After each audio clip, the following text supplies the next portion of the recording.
무지한 자는 미련한 것을 즐겨하여도 명철한 자는 그 길을 바르게 하느니라. 의논이 없으면 경영이 무너지고 지략이 많으면 경영이 성립하느니라. 사람은 그 입의 대답으로 말미암아 기쁨을 얻나니 때에 맞는 말이 얼마나 아름다우고, 지혜로운 자는 위로 향한 생명길로 말미암으므로 그 아래에 있는 수호를 떠나게 되느니라. 여호와는 교만한 자의 집을 허시며 과부의 지게를 정하시느니라.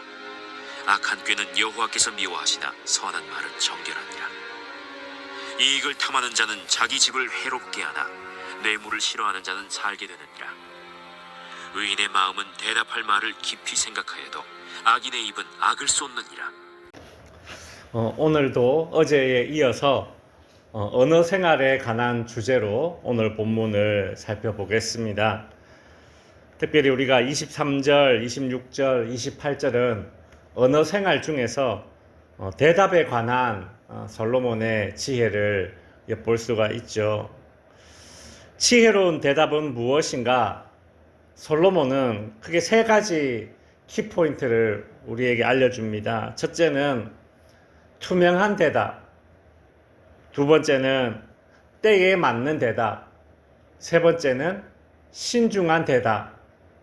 이 세 가지의 말을 해야 된다는 것입니다. 어제 우리는 26절을 통해서 선한 말, 즉 투명한 대답을 살펴보았습니다. 상대방의 비위를 맞추어서 그 자신의 이익을 목적으로 하는 악한 꾀가 있습니다. 무엇이었죠? 아첨. 그러나 공동체의 이익을 위해서는 선한 말을 해야 됩니다. 사실과 진실에 기반을 둔 이제 투명한 말이죠. 말 그대로 투명한 말. 이것이 먼 그런 장기적인 그런 시선에서 보면 이것이 지혜로운 대답입니다.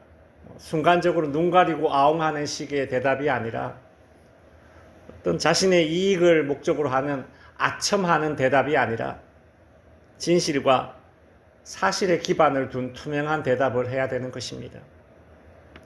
오늘은 지혜로운 대답이란 어떤 대답인가? 두 번째로 23절에 보시면 사람은 그 입의 대답으로 말미암아 기쁨을 얻나니 때에 맞는 말이 얼마나 아름다운고. 솔로몬은 지혜로운 대답이란 때에 맞는 대답이다. 그리 알려주고 있습니다. 말은 그 내용도 중요하고 그 전달하는 방식도 중요하고 더 중요한 것이 있다면 말하는 시기입니다. 그게 적절해야 되죠.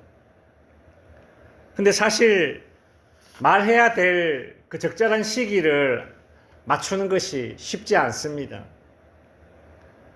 사람이 둘 중 하나의 경향을 가지고 있거든요. 하나는 성격이 급한 사람, 조급한 사람은 너무 성급하게 말하는 경우가 흔하고, 또 하나는 너무 소심한 사람은 내가 이 말 했을 때 상대방이 어떻게 반응할까 그걸 염려하다가 그만 말하는 때를 놓치는 경우가 있습니다. 도대체 상대방과 나 자신에게 기쁨을 줄 수 있는 그런 때에 맞는 말은 도대체 어떤 것일까요? 우리가 몇 가지 상황들을 생각해 볼 수 있을 것입니다. 첫 번째로 아예 말 자체를 줄이는 극단적인 방법이 있습니다. 우리가 앞선 잠언 12장 23절에서 이런 구절을 살펴봤었습니다. 슬기로운 자는 지식을 감추어도 미련한 자의 마음은 미련한 것을 전파한다, 내뱉는다, 그 뜻이죠. 입만 열면 미련함이 내뱉어지는 거예요. 차라리 말 자체를 줄이는 게 안 낫겠습니까? 이 구절이 이제 잘못 도용되어서 자신의 이단 신분을 감추기 위한 신천지의 그 입막음 교리로 사용된다고 제가 말씀드렸었죠. 이 구절은 어떤 말을 할까 고민하기보다, 혹은 미련함을 그렇게 내뱉기보다는 때로는 말 자체를 아예 아끼는 것이 그것이 지혜로운 태도임을 깨닫게 해주는 그런 구절입니다. 예를 들어 우리가 어떤 말을 해도 또 상황이 더 악화될 수밖에 없는 그런 때가 있거든요. 여러 말보다 그냥 진중한 눈빛과 잘못했습니다라는 사과의 말 한마디가 더 나을 때가 있습니다. 또는 우리가 장례식장에 가서 이렇게 조문을 하다 보면 뭐 위로를 해주기 위해서 어떤 분들은 이런 말 저런 말 많이 하기도 해요. 가르치는 자의 입장에 있고 또 목사님들도 그런 실수를 할 때가 있습니다. 위로를 해주려고 이 말 저 말 많이 하는데 그 상주의 입장과 유족들의 입장이 다 다르거든요. 어떤 사람에게는 위로가 되지만 유족 중에 어떤 사람들에게는 위로가 아닌 그냥 잔소리로 들릴 수도 있습니다. 그러니 또 장례식장 조문 가서도 여러 뭐 위로의 말을 해주기보다는 그냥 말 자체를 아끼는 것이 또 더 지혜로운 태도일 수도 있겠더라고요. 때에 맞는 말이란 무엇인가 두 번째로 사적으로 해야 될 이야기는 사적으로 하고 공적으로 해야 될 이야기는 공적으로 하는 것입니다. 공적인 자리에서 사적인 이야기를 상대방에게 덥석했다가 참 상대방이 당황하거나 또 자신도 말했다가 또 후회하는 그런 경우가 있지 않습니까? 때에 맞는 말 세 번째 상황은 어떤 상황인가 하면 너무 친근한 척 하지 말아야 한다는 것입니다. 사람마다 마음을 여는 그 빠르기가 다 달라요. 나는 상대방과 가까워졌다라고 생각을 해서 친근하게 그렇게 허물 없이 대했는데 상대방은 우리가 아직 그런 관계가 아니다라고 생각하고 있다면 내가 막 이렇게 너무 쉽게 했던 그런 말들 있죠. 예를 들어서 너무 친근한 척하면서 말을 놓는다거나 뭐 좀 듣기에 좀 민망한 그런 다른 사람의 뒷담화라거나 이런 것들이 듣기에 따라서는 아주 곤란할 수가 있습니다. 때에 맞는 말이란 무엇인가 네 번째로 듣는 사람, 그러니까 상대방의 상황과 처지를 예단해서 말해서는 안 됩니다. 내 입장에서 미리 그냥 예측해서 말하는 거예요. 뭔가 하면 상대방이 이 정도는 알고 있겠지. 상대방이 이런 경험은 있겠지. 상대방이 이 정도의 물건은 뭐 가지고 있겠지. 그래서 그냥 툭 던진 말인데 상대방이 그런 지식이 없고 상대방이 그런 경험이 없고 상대방이 그런 어떤 물건이 없어요.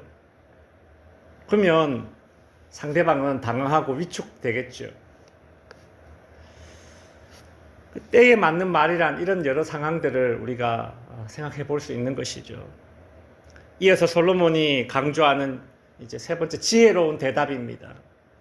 28절에서 지혜로운 대답이란 신중하게 대답해야 된다라는 겁니다. 28절 의인의 마음은 대답할 말을 깊이 생각하여도 악인의 입은 악을 쏟느니라. 내가 뭘 대답을 해야 될까? 어떤 대답을 해야 될까? 깊이 생각하는 거, 그것이 신중한 대답입니다. 성경에는 신중하지 못한 말과 대답으로 낭패를 본 사람들의 이야기가 정말 많이 나옵니다. 사사기에 보면 사사 입다가 가볍게 입을 놀렸다가 얼마나 큰 비극을 맞이합니까? 자신의 딸을 죽이게 되지 않습니까? 베드로는 어떻습니까?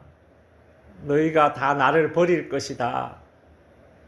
예수님이 그렇게 예언했는데 아닙니다. 저는 예수님을 위해서 죽겠습니다. 호언장담했는데 어땠나요?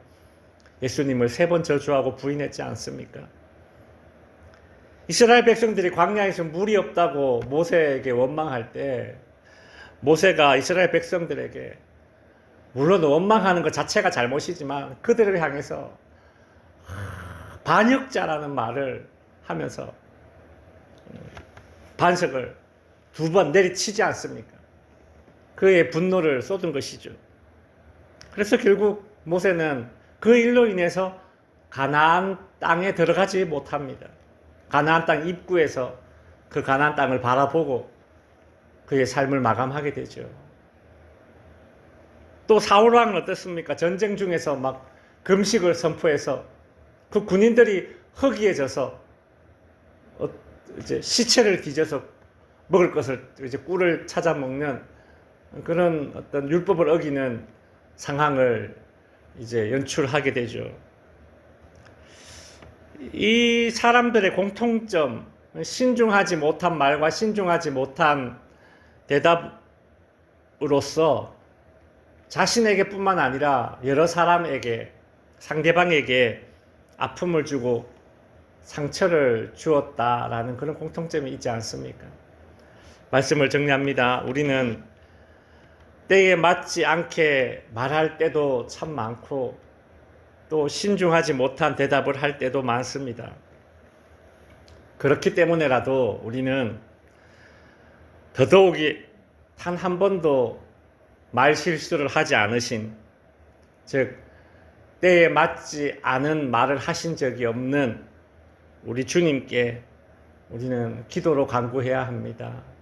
하나님, 내 입술에 열매를 창조하시는 하나님, 내 입술에 파수꾼을 세워주시고 또 입술에 지혜를 주십시오. 오늘도 그렇게 기도할 수 있기를 바랍니다. 기도하겠습니다. 하늘에 계신 우리 아버지여, 이름이 거룩히 여김을